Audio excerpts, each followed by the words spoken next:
जय श्री कृष्ण। 24वां अध्याय भगवान के मत्स्य अवतार की कथा।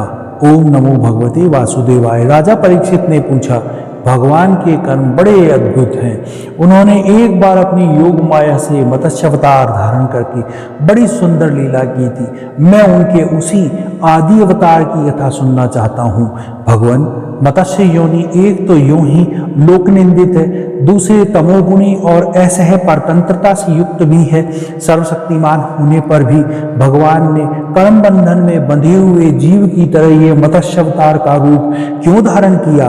भगवान महात्माओं के कीर्तनीय भगवान का चरित्र समस्त प्राणियों को सुख देने वाला है। आप कृपा करके उनकी वह सब लीला हमारे सामने पूर्ण रूप से वर्णन कीजिए। सूत जी कहते हैं, सौनकादि ऋषियों, जब राजा परीक्षित ने भगवान श्री सुखदेव जी से यह प्रश्न किया, तब उन्होंने विष्णु भगवान का वह चरित्र जो उन्हें मत्स्य अवतार धारण करके किया था वर्णन किया। श्री सुखदेव जी कहते हैं, परीक्षित, यूं तो भगवान सबके एकमात्र प्रभु हैं, फिर भी वह गो ब्राह्मण देवता साधु वेद धर्म और अर्थ की रक्षा के लिए शरीर धारण किया करते हैं। वह सर्वशक्तिमान प्रभु वायु की तरह ऊंचे नीचे छोटे बड़े सभी प्राणियों के अंतर्यामी रूप से लीला करते रहते हैं, परंतु उन प्राणियों के बुद्धिगत गुणों से वह छोटे बड़े या ऊंचे नीचे नहीं हो जाते, क्योंकि वह वास्तव में समस्त प्राकृत गुणों से रहित निर्गुण है। परीक्षित, पिछले कल्प के अंत में ब्रह्मा जी के 100 वर्ष सो जाने के कारण ब्रह्म नामक नैमित्तिक प्रलय हुआ था। उस समय भूलोक आदि सारे लोग समुद्र में डूब गए थे। प्रलय काल का आ जाने से ब्रह्मा जी की नींद आ रही थी, वह सोना चाहते थे। उसी समय वेद उनके मुख से निकल पड़े और उनके पास ही रहने वाले हयग्रीव नामक बलि देवते ने उन्हें योग बल से चुरा लिया। सर्वशक्तिमान भगवान श्री हरि ने दानवराज हयग्रीव की यह चेष्टा देख ली, इसलिए उन्होंने मत्स्य अवतार धारण किया। परीक्षित, उस समय सत्यव्रत नाम के एक बड़े उदार और भगवत प्राण राशि केवल जल पीकर तपस्या कर रहे थे। वही सत्यव्रत वर्तमान महाकल्प में व्यवस्थवान यानी सूर्य के पुत्र श्रद्धदेव के नाम से विख्यात हुए और उन्हें भगवान ने व्यवस्थ मनु बना दिया। एक दिन वे राशि कृतमाला नदी के जल पर तर्पण कर रहे थे। उसी समय उनकी अंजलि में जल से एक छोटी सी मछली आ गई। परीक्षित, द्रविड़ देश के राजा सत्यव्रत ने अपनी अंजलि में आई हुई मछली को जल के साथ ही फिर से नदी में डाल दिया। उस मछली ने बड़ी करुणा के साथ परम दयालु राजा सत्यव्रत से कहा, राजन, आप बड़े दीन दयालु हैं। आप जानते हैं कि ये जल में रहने वाला जंतु अपनी जाति वालों को भी खा डालते हैं। मैं उनके भय से अत्यंत व्याकुल हो रही हूँ। आप मुझे फिर इसी नदी में उनके जल में क्यों डाल रहे हैं? राजा सत्यव्रत को इस बात का पता नहीं था कि वह स्वयं भगवान मुझ पर प्रसन्न होकर कृपा करने के लिए मछली के रूप में पधारे हैं, इसलिए उन्होंने उस मछली की रक्षा का मन ही मन संकल्प किया। राजा सत्यव्रत ने उस मछली की अनंत दीनता भरी बात सुनकर बड़ी दया से उसे अपने पात्र के जल में रख लिया और अपने आश्रम पर ले गई। आश्रम पर लाने के बाद एक रात में ही वह मछली उस कमंडलू में इतनी बढ़ गई कि उसमें उसके लिए स्थान ही ना रहा। उस समय मछली ने राजा से कहा, अब तो इस कमंडलू में मैं कष्टपूर्वक भी नहीं रह सकती, अतः मेरे लिए कोई बड़ा स्थान नियत करो जहां मैं सुखपूर्वक रह सकूं। राजा सत्यव्रत ने मछली को कमंडलू से निकालकर एक बड़े पानी के मटके में रख दिया, परंतु वहां डालने पर मछली दो ही घड़ी में 3 हाथ बढ़ गई। फिर उसने राजा सत्यव्रत से कहा, राजन, अब यह मटका भी मेरे लिए पर्याप्त नहीं है, इसमें भी सुखपूर्वक नहीं रह सकती। मैं तुम्हारी शरण में हूँ, इसलिए मेरे रहने योग्य बड़ा सा स्थान मुझे दो। परीक्षित, सत्यव्रत ने वहां से उस मछली को उठाकर एक सरोवर में डाल दिया, परंतु वह थोड़ी ही देर में इतनी बढ़ गई कि उसने एक मत्स्य का आकार धारण कर उस सरोवर का जल घेर लिया और कहा, राजन, मैं जलचर प्राणी हूँ, इस सरोवर का जल भी मेरे सुखपूर्वक रहने योग्य पर्याप्त नहीं है, इसलिए आप मेरी रक्षा कीजिए और मुझे किसी अगाध सरोवर में डाल दीजिए। मत्स्य भगवान के इस प्रकार कहने पर वह एक एक करके कई अटूट जल वाले सरोवरों में ले गए, परंतु जितना बड़ा सरोवर होता वह उतने ही बड़े बन जाते। अंत में उन्होंने उस लीला मत्स्य को समुद्र में छोड़ दिया। समुद्र में डालते समय मत्स्य भगवान ने सत्यव्रत से कहा, वीर, समुद्र में बड़े बड़े बलि मगर आदि रहते हैं, वह मुझे खा जाएंगे, इसलिए आप मुझे समुद्र के जल में मत छोड़िए। मत्स्य भगवान का यह मधुर वाणी सुनकर राजा सत्यव्रत मोहमुग्ध हो गए और उन्होंने कहा, मत्स्य का रूप धारण करके मुझे मोहित करने वाले आप कौन हैं? आपने एक ही दिन में 400 कोस के विस्तार से सरोवर घेर लिया है। आज तक ऐसी शक्ति रखने वाले जलचर जीव तो मैंने कभी नहीं देखे और ना ही सुने हैं। अवश्य ही आप सर्वशक्तिमान, सर्वंतर्यामी, अविनाशी श्री हरि है। जीवों पर अनुग्रह करने के लिए ही आपने जलचर का रूप धारण किया है। पुरुषोत्तम, आप जगत की उत्पत्ति, स्थिति और प्रलय के स्वामी हैं। आपको मैं नमस्कार करता हूँ प्रभु। हम शरणागत भक्तों के लिए आप ही आत्मा और आश्रय है। यद्यपि आपके सभी लीलावतार प्राणियों को अभ्युदय के लिए ही होते हैं, तथापि मैं यह भी जानना चाहता हूँ कि आपने यह रूप किस उद्देश्य से ग्रहण किया है।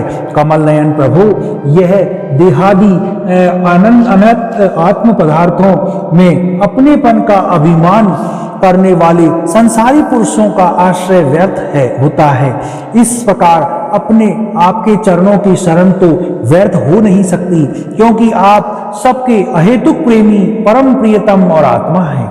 आपने इस समय जो रूप धारण करके हमें दर्शन दिया है, ये बड़ा ही अद्भुत है। श्री सुखदेव जी कहते हैं, परीक्षित, भगवान अपने अनन्य प्रेमी भक्तों पर अत्यंत प्रेम करते हैं। जब जगतपति मत्स्य भगवान ने अपने प्यारे भक्त श्री सत्यव्रत की प्रार्थना सुनी, तो उनका प्रिय और हित करने के लिए ही, साथ ही कल्पांत के प्रलय कालीन समुद्र में विहार करने के लिए उनसे कहा। श्री भगवान ने कहा, सत्यव्रत, आज से 7वें दिन भूलोक आदि तीनों लोकों में प्रलय के समुद्र में डूब जाएंगे। उस समय तुम जब 3 लोग प्रलय काल की जल राशि में डूबने लगेंगे, तब मेरी प्रेरणा से तुम्हारे पास एक बहुत बड़ी नौका आएगी। उस समय तुम समस्त प्राणियों के सूक्ष्म शरीरों को लेकर सप्तऋषि के साथ उस नौका पर चढ़ जाना और समस्त धान्य और छोटे बड़े अन्य प्रकार के बीजों को साथ रख लेना। उस समय सब और एकमात्र महासागर लहराता होगा, प्रकाश नहीं होगा, केवल राशियों की दिव्य ज्योति के सहारे ही बिना किसी प्रकार की विकलता के तुम उस बड़ी नाव पर चढ़कर चारों ओर विचरण करना। जब प्रचंड आंधी चलने लगे, नाव डगमगाने लगेगी, तब मैं इसी रूप में वहां आ जाऊंगा और तुम लोग वासुकी नाग के द्वारा उस नाव को मेरे सींग से बांध देना।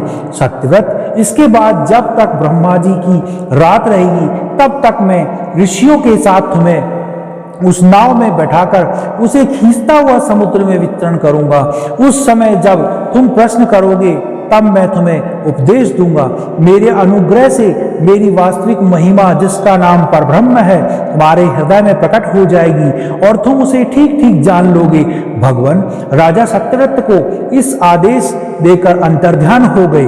अतः जब राजा सत्यव्रत उसी समय की प्रतीक्षा करने लगे जिसके लिए भगवान ने आज्ञा दी थी, कुशों का अग्रभाग पूर्व की ओर करके राजश्री सत्यव्रत उन पर पूर्वोत्तर मुख में करके बैठ गए। मत्स्य रूप भगवान के चरणों का चिंतन करने लगे और इतने में ही भगवान का बताया हुआ वह समय आ पहुंचा। राजा ने देखा कि समुद्र अपनी मर्यादा छोड़कर बढ़ रहा है। प्रलय काल के भयंकर मेघ वर्षा कर रहे हैं। देखते ही देखते सारी पृथ्वी डूबने लगी। तब राजा ने भगवान की आज्ञा का स्मरण किया और देखा कि नाव भी आ गई है। तब वह धन्य और अन्य बीजों को लेकर सप्तऋषियों के साथ उस पर सवार हो गए। सप्तऋषियों ने बड़े प्रेम से राजा सत्यव्रत से कहा, राजन तुम भगवान का ध्यान करो, वह ही हमें इस संकट से बचाएंगे और हमारा कल्याण करेंगे। उनकी आज्ञा से राजा ने भगवान का ध्यान किया। उसी समय उस महान समुद्र में मत्स्य के रूप में भगवान प्रकट हुए। मत्स्य भगवान का शरीर सोने के समान दीप्यमान था और शरीर का विस्तार था 4 लाख कोष। उस शरीर में एक बड़ा भारी सींग भी था। भगवान ने पहले जैसी आज्ञा दी थी उसके अनुसार वह नौका वासुकी नाग के द्वारा भगवान के सींग से बांध दी गई और राजा सत्यव्रत ने प्रसन्न होकर भगवान की स्तुति की।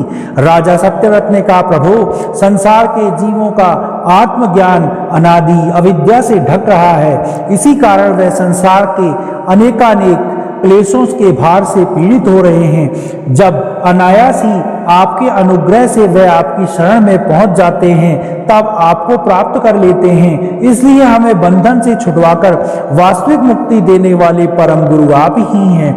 यह जीव अज्ञानी है, अपने ही कर्मों से बंधा हुआ है। वह सुख की इच्छा से दुखप्रद कर्मों का अनुष्ठान करता है, जिनकी सेवा से उनका यह अज्ञान नष्ट हो जाता है। वह ही मेरे परम गुरु आप मेरे हृदय की गांठ काट दे। जैसे अग्नि के में तपाए हुए सोने चांदी के मल से दूर हो जाते हैं और उनका सच्चा स्वरूप निखर जाता है, वैसे ही आपकी सेवा से जीव अपने अंतःकरण का अज्ञान रूप मल त्याग देता है और आपके वास्तविक रूप में स्थित हो जाता है, अपने वास्तविक रूप में स्थित हो जाता है।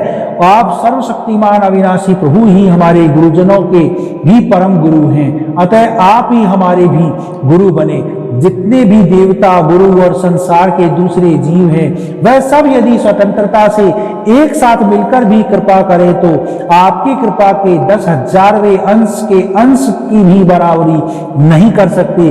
प्रभु आप ही सर्वशक्तिमान है, मैं आपकी शरण ग्रहण करता हूँ। जैसे कोई अंधे को ही अपना पथ प्रदर्शक बना ले, वैसे ही अज्ञानी जीव अज्ञानी को ही अपना गुरु बनाते हैं। आप सूर्य के समान स्वयं प्रकाश और समस्त इंद्रियों के प्रेरक हैं।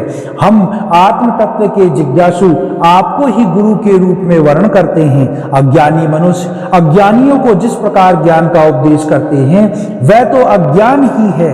उसके द्वारा संसार रूप घोर अंधकार का अधिकाधिक प्राप्ति होती है, परंतु आप तो उस अविनाशी और अमोघ ज्ञान का उपदेश करते हैं जिससे मनुष्य अनायास ही अपने वास्तविक स्वरूप को प्राप्त कर लेता है। आप सारे लोक में के सुहृदय प्रियतम ईश्वर और आत्मा हैं। गुरु आपके द्वारा प्राप्त होने वाले ज्ञान और अभिष्ट की सिद्धि भी आपका ही स्वरूप है। फिर भी कामनाओं के बंधन में जकड़े जाकर लोग अंधे हो रहे हैं। उन्हें इस बात का पता ही नहीं कि आप उनके हृदय में ही विराजमान हैं। आप देवताओं के भी आराध्य देव परम पूजनीय परमेश्वर हैं। मैं आपके ज्ञान को प्राप्त करने के लिए आपकी शरण में आया हूँ। भगवान आप परमार्थ को प्रकाशित करने वाली अपनी वाणी के द्वारा मेरे हृदय की ग्रंथियों को काट डालिए और अपने स्वरूप को प्रकाशित कीजिए। श्री सुखदेव जी कहते हैं, परीक्षित जब राजा सत्यव्रत ने इस प्रकार प्रार्थना की